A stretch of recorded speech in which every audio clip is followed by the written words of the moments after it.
incredibly hard to put in place. If you're a doctor, you don't receive really training. As a neurologist, you receive an hour on migraine in your curriculum. As a doctor, GP, I don't think you receive much. And so this is not something that we really teach or that we're really familiar to do clinically.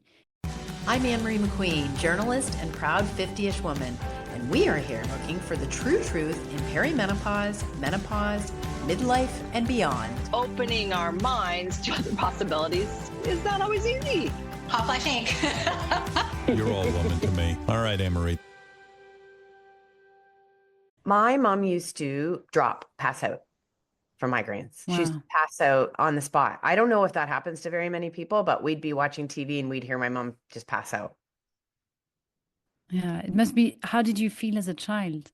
It's terrifying. I think I've probably walled off how I feel about it, but it's terrifying to see your mom collapse. And then when she had migraines, it could just be a really long time in my memory, and just seeing her in so much pain, but you can't feel someone else's pain either. So it's a very difficult thing.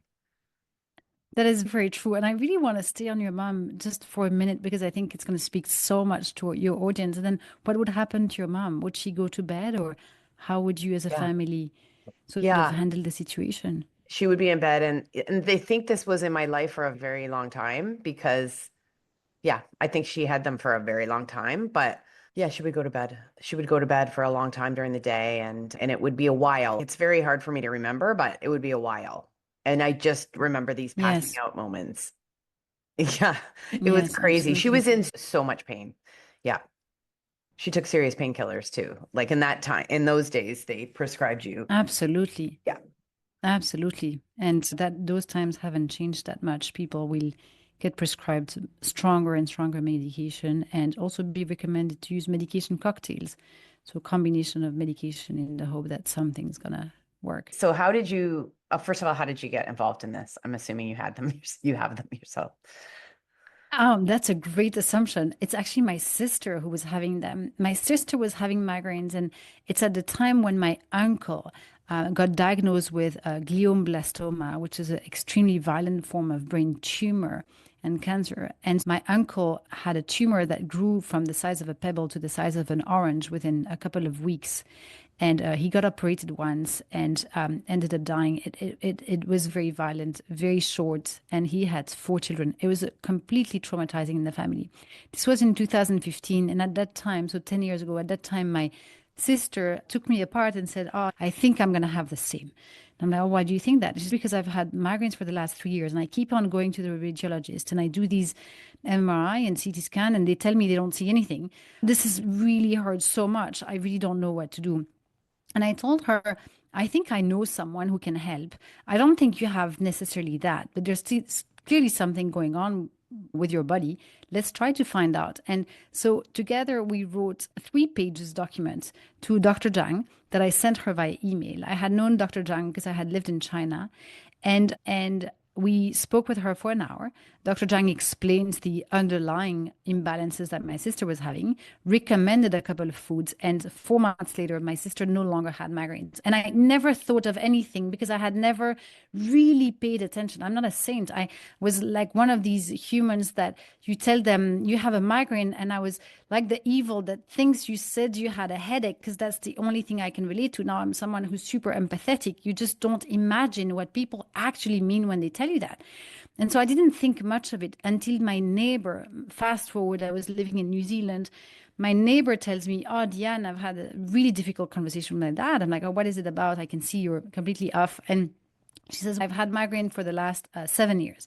I'm like, "Oh, I'm sorry, I never knew this about you." And she says, "Oh, I usually don't mention because what can you do?" And she says, "My father tells me now that I need to get medicated for life, including having injections. And I don't think I want to have injections." And I'm like, "Injections where?"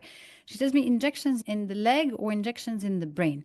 I'm like, "Oh, come on. That sounds so much and so crazy. Of course, don't do that. That sounds almost dangerous." Of what? Can I interrupt you and just say, of what? Yes, What are the absolutely. injections? in 2019, in December 2019, the FDA approved a new class of medication, which is the first class of medication that was approved and done for migraine disease. Before that, all the medication that your mom must have taken were medication that had been invented for other problems, such as cardiovascular diseases, seizure, or cardiovascular issues that turned out to also somewhat work at some level for some time for some people. And here was just a new class of medication that her father was recommending that she has. But I didn't know that. And I told her, look, I know someone a long time ago. I helped my sister through a doctor in China. You've lived in Beijing, right? Why don't I WhatsApp you a little and WeChat her a little, ask you a couple of questions, and I'm pretty sure we can try something different. And then if in 6 months it doesn't work, then you have still 49.5 years to do your injections, whatever they are. And 4 months later, she no longer had migraines. And I asked her, why did your father tell you that? And she says, my father is a neurologist. And I thought, oh, that doesn't make any sense. What? Wow. Like I was so out of my league to even stand in the way of that. And then I really thought, wow, clearly, if you come from New York and your father's your neurologist, clearly the guy's super smart. And clearly he loves you, he cares, he's listening. So I must be very close in what I've recommended as food to medication. And so this is where I opened my laptop and for the first time, I started to search migraine and I discovered and like a world that just I had no idea of its existence. It was just incredible. It was like all of your mums times millions of people on walls like, complaining about the pain for years and years. And I really thought that didn't make sense. And I started to search scientific papers, and the scientific papers were saying it was genetic. It was 18% of women. I thought 18% of women. Oh my God, how a bad friend must I have been for so many years, not listening properly to my friends. And I started to go into the scientific papers. And what really struck my mind is that the medication, they were painkillers. They were aiming to silence the pain. Whereas what I had tried to do was listen to it and attend to it. And I really thought, oh, something's really off here. That's how I started. Wow. Okay. I don't even know what to get into, but what does mainstream medicine get wrong? So let me give you an analogy. If you take, for example, a child and you say, oh, my 3-year-old is independent and for the first time is taking, let's take my girl and she's taking her shower for the first time alone. And she, on the way out of the shower, she jams her finger in the door and she starts crying. You go to the doctor and you say, my daughter cries. And he says, oh, I'm sorry for that. Let me give you some earplugs. You put one to the left, one to the right. You go back home and you should be able to function. So you do that and you go back home and you're like, oh, yeah, that makes less noise. I'm able to do my laundry and my cooking, etc. What is your daughter going to do? She's going to cry louder. So you go back to the doctor and you say, oh, I'm sorry. She cries louder now. He says, oh, that can happen. Let me give you a Bose headset with noise canceling. That should be a lot better. You go back home and initially it works. But then what is she going to do? She's going to start to slam on the door or shut in the door with her foot. And you're thinking, wow, and now my house is trembling. When what you need to do is to go towards her, put a knee on the ground, look at her and say, I'm sorry, darling, what's happening? And then she's just going to show you her finger. Oh, I can see you locked your finger. Just show it to mommy. Okay, let me open the door. Let me put a Band-Aid, then give you a hug and then feed you. And when your knee hurts, you go to the doctor. Let's imagine you broke it. You go to the doctor. You hope for something else than painkillers, right? Maybe some for the moment, right? And I respect highly the profession of doctor, and they're really important and you need to be diagnosed. However, if your doctor for your knee broken, all that he gives you is painkiller, your knee is going to be dysfunctioning for the rest of your life. It's quite similar with the brain. You need to know what is the brain saying. And because it's more complex, it's a bit harder to read. Yet it's as logical as your knee.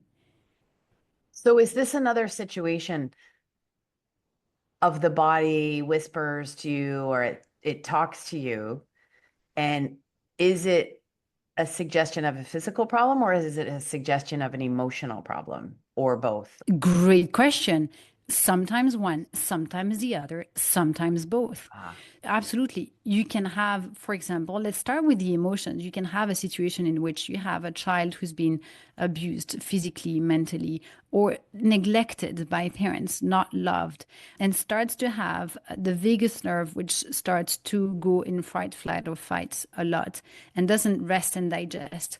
all of that gut-brain axis. And so if you imagine the vagus nerve as a gigantic tree that plants its roots around your heart, around your stomach, around your liver, around your kidney, and then forms a trunk in your neck and plugs in a bit like an electric car, an electric plug in your brain. And we lose a bit, because of the density of the brain, we lose a bit the link between those wires and the organs in the brain. Let's imagine this big vagus nerve is going to be quite damaged. And so now in the Western science, we've been able to prove that when children go through trauma, there will be alteration of their vagus nerve. And then from there are going to start a domino effect of migraine that are going to initially be purely emotional, but very quickly will become physiological. If it's in your head, it's in your body.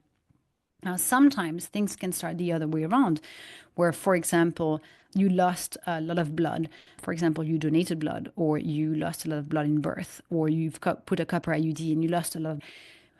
In her lifetime, a woman is going to lose 23 to 28 liters of menstruation. That's just the average woman. Let me repeat it. It's 23 to 28 liters. If she doesn't make her blood as fast, or her menstruation matter as fast as she loses it, then her brain becomes in competition with her digestive system and her limbs for blood. And because the brain sucks up 20% of energy and is only 2 to 6% of weight, when you don't have enough physical blood volume, then your body starts to arbitrage. So then you can take a triptan, for example, contract your blood vessels, and the blood goes back to your brain, but you don't feel completely yourself. So it can come physiologically or physically.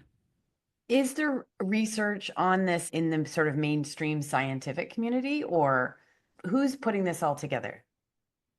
A great question. Fantastic question. Actually, in the scientific community, it does exist. If you search on some of the most important and prevalent journals, you search for the link between the gut-brain axis and migraine on migraine and the microbiota.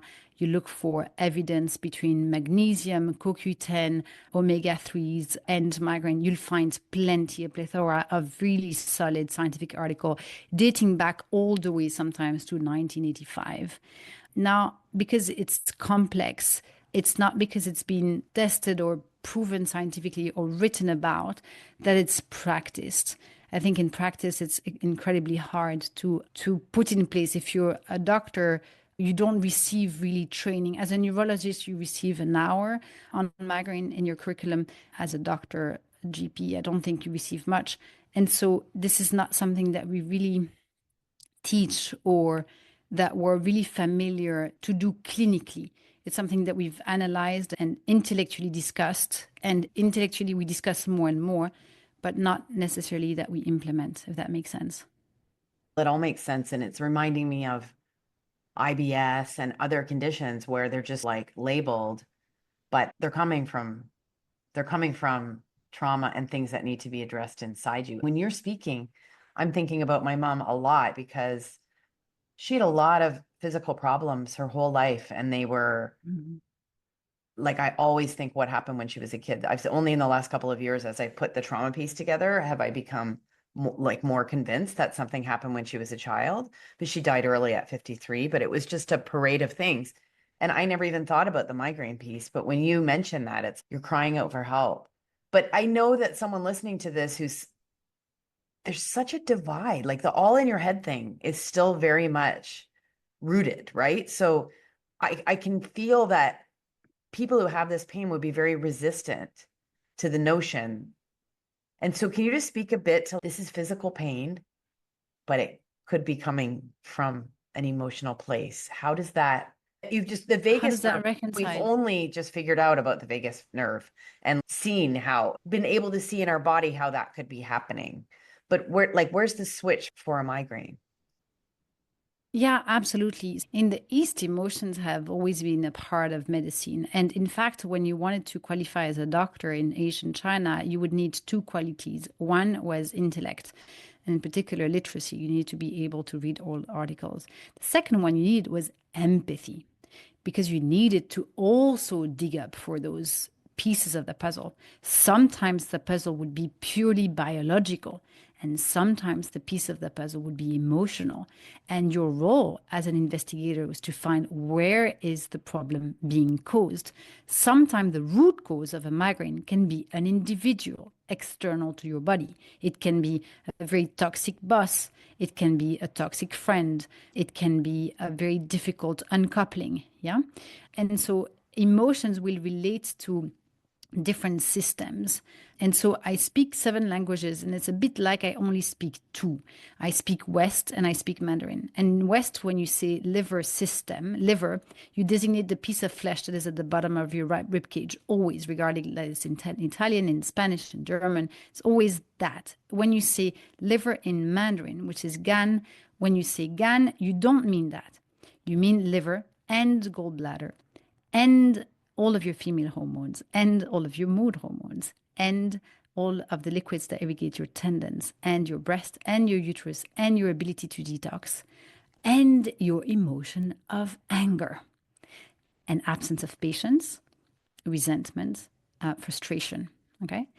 And so the more the person is going to have a situation that makes them angry, the more their liver is going to be intoxicated, the more, if they have migraine disease or migraine genetic profile, their genetic profile is going to indicate in their brain through the vagus nerve that the liver has inflammation.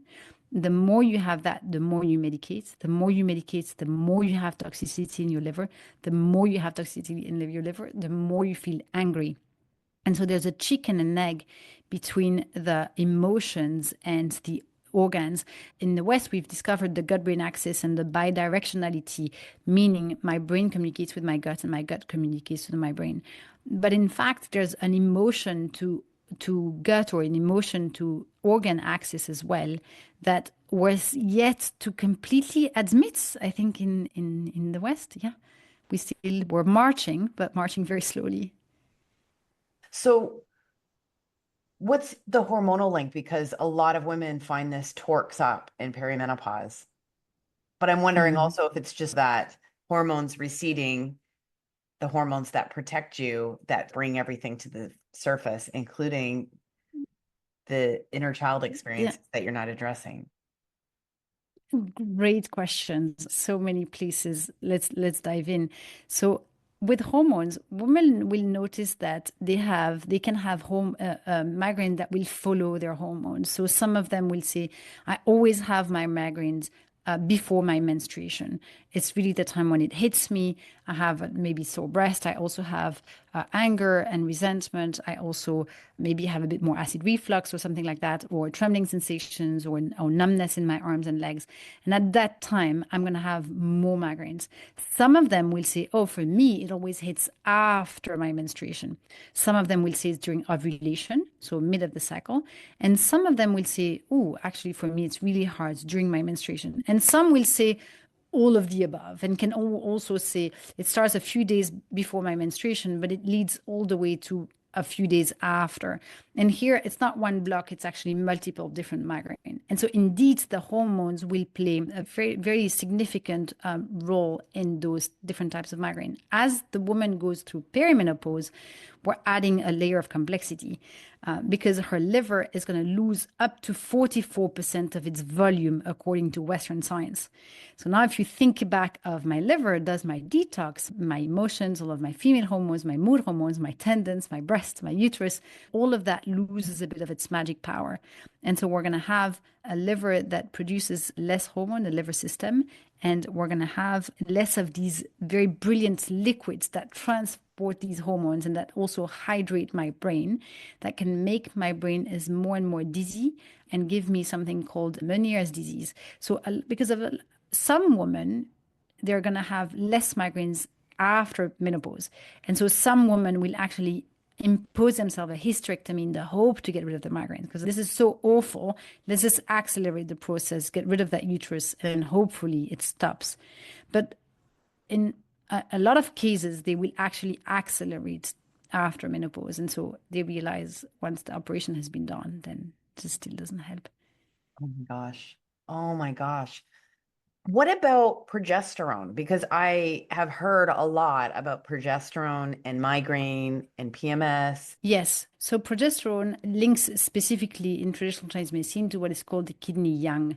And so this is something the progesterone is going to, together with the estrogen, is going to start to decrease. Now, in the East, we think of perimenopause as a second spring.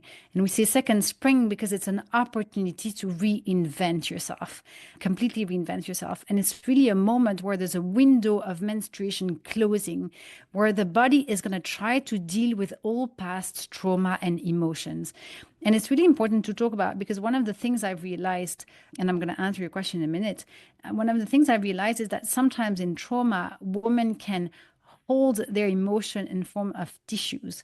So bear with me. So they've had so many emotional blockages that those created tissues that can be a form of fibroid cysts, unwanted tissues and blood clots in the uterus that they will need to expel. And when they menstruate, they're in pain, massive pain. They have migraine pain because the vagus nerve is picking up that while it's contracting the uterus, that's a hypothesis, the migraine is expressing itself. And so the way out of this is to expel the unwanted tissues. Now, through the perimenopause, the woman has a window of opportunity in order to deal with past stuff. And this is why the East calls it also second spring. It's a moment to reinvent yourself, a moment to reevaluate, to reconsider, a moment to shed your skin and become your true you.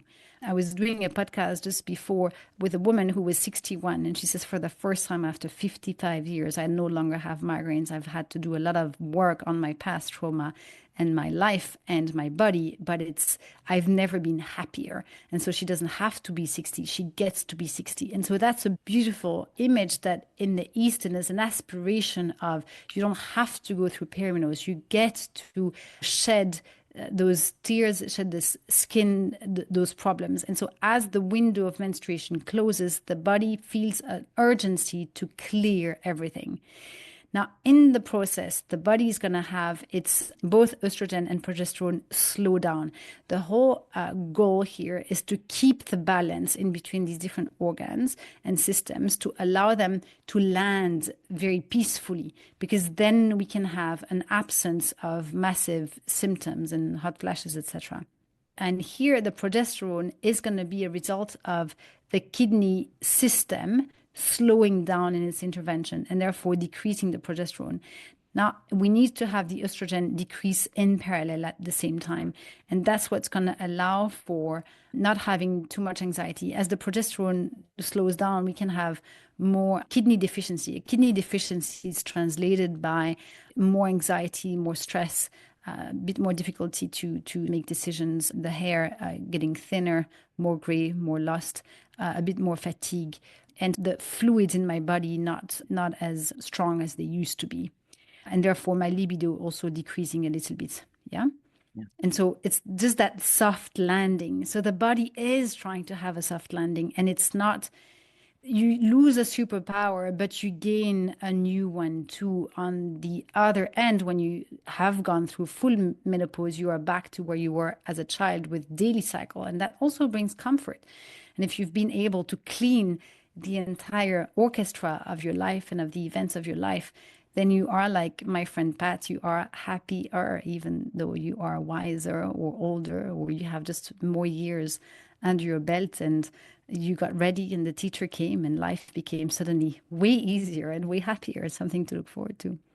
Yeah, I'm on the other side of it. I'm 54, almost 55, and I get really upset when people talk about it in the way that they talk about it, because I did all that painful stuff. It's incredibly painful. You're forced to, like, it's like you're on the floor, like writhing, and then you just come, I don't know, come out of it. It takes a couple of years, so it's really tough. Yeah. In there, you mentioned estrogen, and you said hopefully estrogen is falling at the same time, but I think we know that estrogen is rising and falling and can be quite high. And so I don't know how that plays into the migraine equation and the imbalance. Yeah, a lot actually. The estrogen is going to be, they're both going to circulate in something called the yin. So in the West, we obsess about the hormones. In the East, it is said that the hormones are a consequence. So they're not the root cause. There's something deeper to the layer than the progesterone and the estrogen. And so they surf on a type of liquid called yin. So in the West, we say that the body is 60% water, that the brain is 74% water, that the lungs, I think it's 83, and the kidney 69. We actually computed that in labs. It's very scientific, very serious.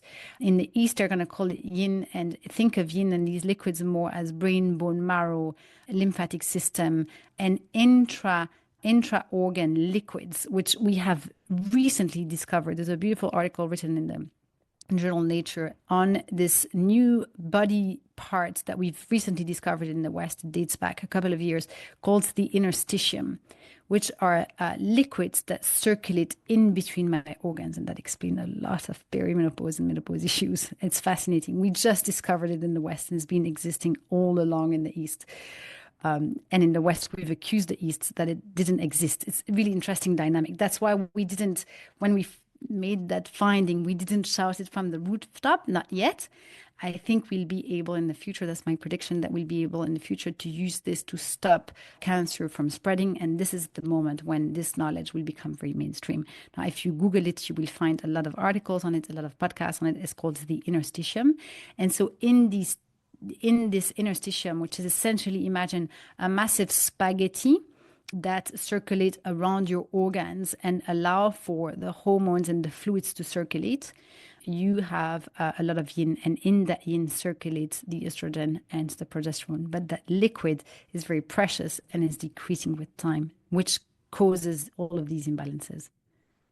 Yeah, wow. My jaw is open because you said in the West we obsess about hormones, and it's so true, right? It's just like hormones. This is a complete hormone discussion. You have estrogen. You see it all the time, estrogen receptors, and then they're just sitting there empty, like gaping, gasping for estrogen. And now you're saying there's a whole different thing that's been discovered. And so if you have your hormones tested, that the hormones in there aren't going to show up. You're having your blood tested. That's when we talk about hormones in different parts, tissues of the body. There's still hormones in those parts of the body, right? If there is an interstitium, and you're not able to test what's in there with any test. Yeah, we just discovered it. Like, you honestly, in the West, they're like, oh my God, what is this? So there was a German dermatologist who was wondering, okay, how come some of my patients have the melanoma go through and generalize in the body versus some it just stays on the skin? What is the difference between those two types of individual?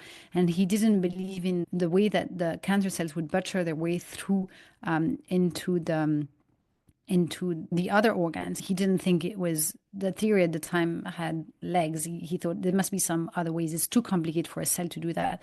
And so he tested on rats and gave a number of rats melanoma. And he could observe that in some rats, the liquid, the melanoma, would vary in the space of very little time, would spread throughout the body very smoothly. And it was following a network he had never seen before.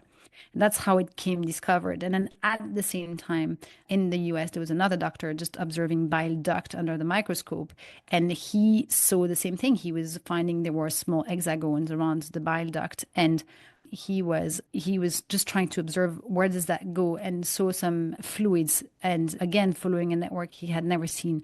That's how even in the journal Nature they discuss about what is this unrecognized body parts that we suddenly discover that manages 20 to 25% of the body fluids. That's a lot, 20 to 25. And in there, they said it looks very viscous. There's a lot of collagen, a lot of hyaluronic acid, and hormones. And I think that in the West, we understand the male body. The female body is not a proxy of a male body. And so if you don't understand the interstitium, you can't fully, in my personal, humble opinion, completely understand the rest of the equation and fully, with a Western mind, very detailed orientated, understand hormones with a really high level of granularity. Sounds like you can't really understand Yeah. perimenopause or menopause either. I find that the more I go west, the more I turn back east because we can't, but yes, we can. Because a lot of people have been doing this. So why we're discovering it just now and not really sharing that we've discovered it because, we're not sure. It's been, discovered and talked about over and over in the East for thousands of years. It's always been there. It's just that in the West, we thought this is a made up organ. We opened and butchered a body. There is no such thing inside. Now, how does that relate to migraine? Because when you are going to perimenopause and menopause, then it is possible that these liquids will start to dry, which is something that the yeast is going to always fight, that dryness that makes us stop bleeding and start to wrinkle and start to have vaginal dryness. So if you think of a tree and a woman, and you compare the vagus nerve and the woman as a tree, you see in childhood it's springtime and the tree is growing and beautiful. In summertime it gives fruits and we're pregnant and we have milk and we have two heartbeats and two brain, etc. And then through perimenopause we go through autumn, and so we dry. Where do we dry? We dry on our skin, on our face, we dry in our menstruation, we have vaginal dryness, and therefore we have hot flushes because we're not able to regulate our internal temperature anymore. So it doesn't look at it like an excess, but as a deficiency.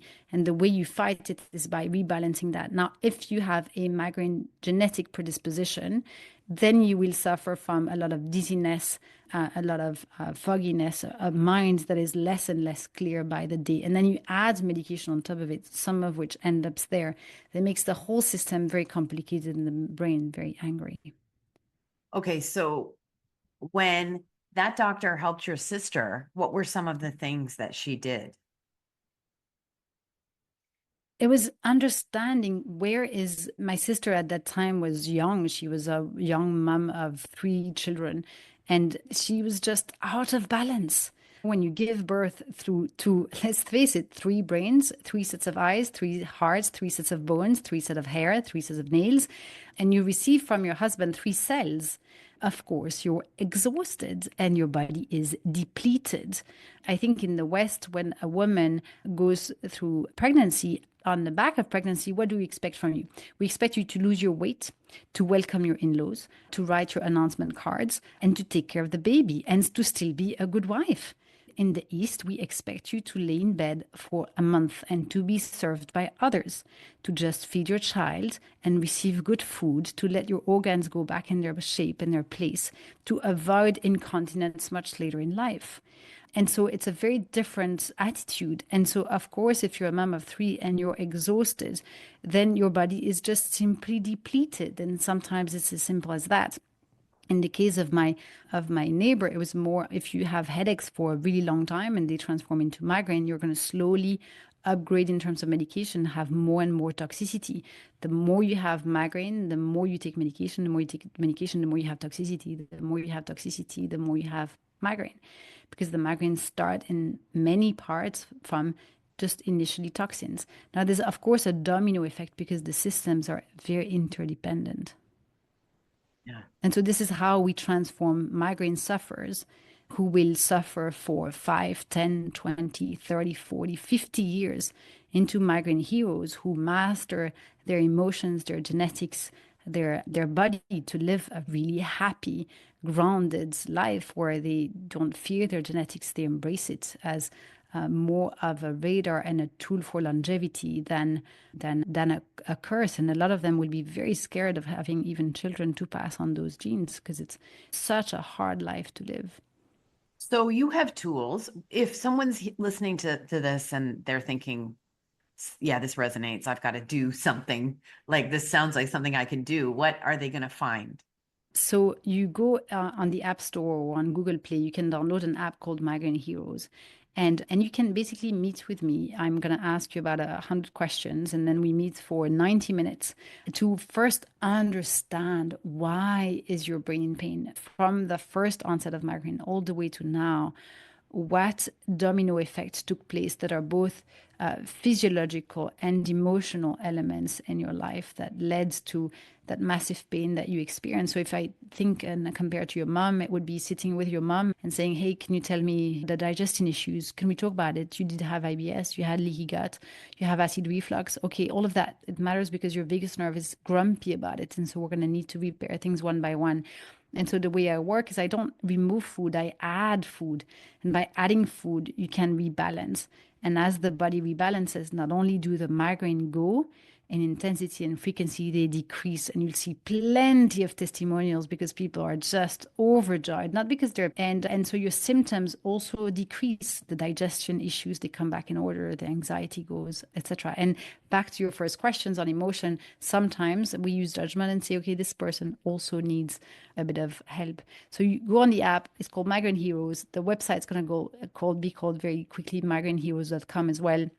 You can do your thorough due diligence and you'll see just a lot of work is love made visible, just a lot of love from all angles. How did it work? Did you study this after you found out about this, or were you already studying it? Because I know you've studied traditional Chinese medicine in addition to the other things. Yeah. Yeah, so I started a completely classic career. I actually am an engineer by background and I studied at Harvard and I studied business at Harvard. But I had a skiing accident myself. I lost half of my blood. I shrunk a kidney and I never was transfused. And so even though I did not have migraines, I had a lot of physical complications that really resemble a lot of what the people I work with go through. And that doctor, she changed my life in 3 weeks and 14 foods. And I was like, what? How can you do that after 12 years of me limping? And I was in shock. I was like, how did she do that? I went back to work. All of my male colleagues told me, Diane, it's placebo. And I thought, oh my God, guys, if you knew, like my cycles are back to where they were when I was 17. I can't placebo. That doesn't exist. Anyway, I was really intrigued. So I had started to study with her actually before. And I studied more and more, and she's helped me to develop all of that. She's 72, Dr. Yifang Zhang. She comes from a descent of traditional Chinese medicine doctors. We've developed everything together. And so whenever I was having difficult cases, and it's still once a month I'm like, oh, I have three really unusual situations. Can you help me clarify? It goes usually way beyond migraine. We exchange, and it's an amazing knowledge that is passed on from her family that we've assembled as an AI with Western science, because we need to know which medication you take. Everything we do is medication compatible. We want to respect your medication and let it act where it acts. You manage your pain. Our job is that you have no more pain. And as you don't have pain anymore, then you can revise with your doctor your medication regime. And most people decrease it. Usually doctors will spontaneously say, oh, your thyroid's better. Let's just cut it in half. Your mood seems better. I think we can cut the antidepressants by half. Let's see if we can cut them all together.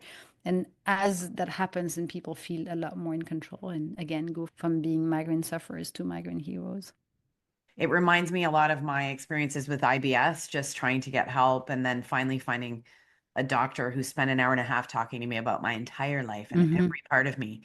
So many women just bounce around being treated like body parts. You must hear these stories all the time. It's so true. What, like having body parts issue and being bounced around for one doctor, one body part, it's just constant. And it's a really long quest for them, really long. Yeah. So I always tell people, I'm like, I hope and I think I'm your last person.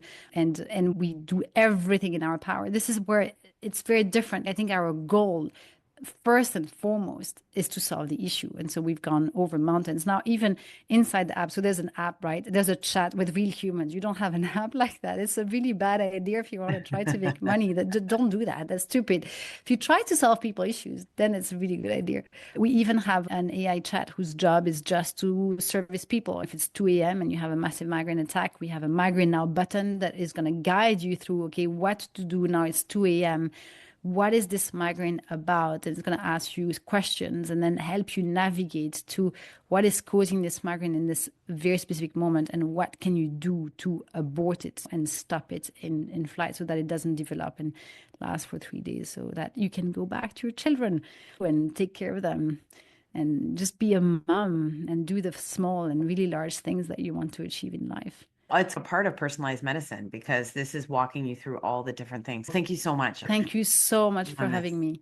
Yeah. I really appreciate it too. Hot Flash Inc. was created and is hosted by Anne Marie McQueen, produced and edited by Sonia Mack.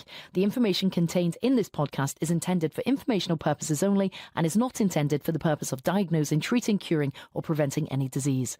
Before using any products referenced on the podcast, consult with your healthcare provider, read all labels, and heed all directions and cautions that accompany the products. Information received through the podcast should not be used in place of a consultation or advice from a healthcare provider. If you suspect you have a medical problem, i.e. menopause or anything else, or any healthcare questions, please promptly see your healthcare provider. This podcast, including Anne Marie McQueen and any producers or editors, disclaim any responsibility from any possible adverse effects from the use of any information contained herein. Opinions of guests on this podcast are their own, and the podcast does not endorse or accept responsibility for statements made by guests. This podcast does not make any representations or warranties about a guest's qualifications or credibility. This podcast may contain paid endorsements and advertisements for products or services. Individuals on this podcast may have direct or indirect financial interest in products or services referred to herein. This podcast is owned by Hot Flash Inc. Media.